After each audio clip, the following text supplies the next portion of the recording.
সরকারের উন্নয়ন প্রকল্পের ব্যয় মেটাতে স্বায়ত্তশাসিত সরকারি কর্তৃপক্ষ ও স্বশাসিত সংস্থার উদ্বৃত্ত তহবিল সরকারি কোষাগারে জমা দেওয়ার আইন করে বিগত আওয়ামী লীগ সরকার।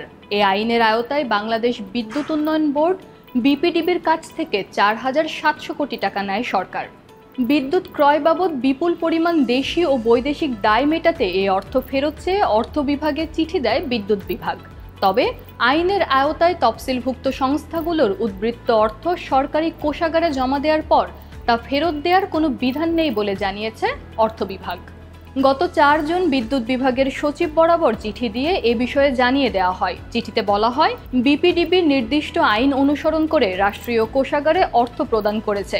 সংবিধিবদ্ধ সরকারি কর্তৃপক্ষ, পাবলিক নন ফাইন্যান্সিয়াল কর্পোরেশন সহ স্বশাসিত সংস্থাসমূহের তহবিলের উদ্বৃত্ত অর্থ সরকারি কোষাগারে জমা প্রদান আইন ২০২০ অনুসারে বিপিডিবির জমা দেওয়া অর্থ সংযুক্ত তহবিলের অংশ।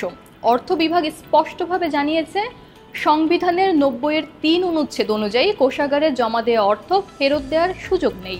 এক্ষেত্রে নতুন আইন পাশ ও রাষ্ট্রপতির অনুমোদন ছাড়া টাকা ফেরত দেওয়া যাবে না। বিষয়টি নিয়ে জানতে চাইলে বিপিডিবির চেয়ারম্যান মোহাম্মদ রেজাউল করিম বণিক বার্তাকে বলেন, বিপিডিবির আর্থিক পরিস্থিতি বিবেচনায় উদ্বৃত্ত তহবিল হিসেবে রাষ্ট্রীয় কোষাগারে জমা দেওয়া টাকা ফেরত চাওয়া হয়েছে, কিন্তু অর্থ বিভাগ আইনের বিষয়টি উল্লেখ করে এই টাকা ফেরত দেওয়ার সুযোগ দেখছে না। তবে আমরা চেষ্টা চালিয়ে যাচ্ছি। সরকার চাইলে বিষয়টি বিবেচনায় নিতে পারে। আমরা পুনরায় বিষয়টি বিবেচনার জন্য বলবো।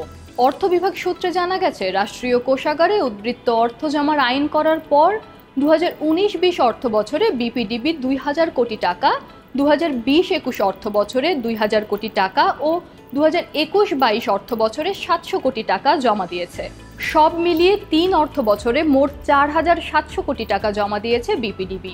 বিপিডিবি সূত্রে জানা গিয়েছে, অন্তর্বর্তী সরকার ক্ষমতায় আসার পর স্থানীয় ও আমদানি বিদ্যুৎ ক্রয়ের সিংহভাগ বকেয়া পরিশোধ করা হয়েছে। এই অর্থ পরিশোধ করতে গিয়ে বিপিডিবি বড় আর্থিক সংকটে পড়েছে।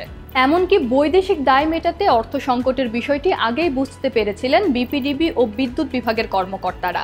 এমনকি আদানির বকেয়া বিল পরিশোধে বড় আকারের চাপ তৈরি হয়। বকেয়া বিলের ওপর ১৫% হারে সুদ আরোপের বিষয়টি বিপিডিবিকে শঙ্কায় ফেলে। বিষয়টি নিয়ে জানতে চাইলে নাম না প্রকাশ করার শর্তে বিদ্যুৎ বিভাগের ঊর্ধ্বতন এক কর্মকর্তা বণিক বার্তাকে বলেন, বিদ্যুৎ ক্রয় বাবদ বিপিডিবির বিপুল পরিমাণ বৈদেশিক দেনা ছিল। বিগত আওয়ামী লীগ সরকার আর্থিক সংকটে পড়ায় আইন করে রাষ্ট্রায়ত্ত কোম্পানির উদ্বৃত্ত তহবিল রাষ্ট্রের কোষাগারে নিয়ে নেয়। বিপিডিবি যেহেতু বিপুল পরিমাণ দায় পরিশোধ করেছে, ফলে অর্থ বিভাগকে দেয়া বিপিডিবির ৪,৭০০ কোটি টাকা ফেরত দেওয়া হলে আর্থিক দায় মেটানো সহজ হবে। কিন্তু অর্থ বিভাগ থেকে এই অর্থ ফেরত দেওয়া হবে না বলে চিঠি দেওয়া হয়েছে।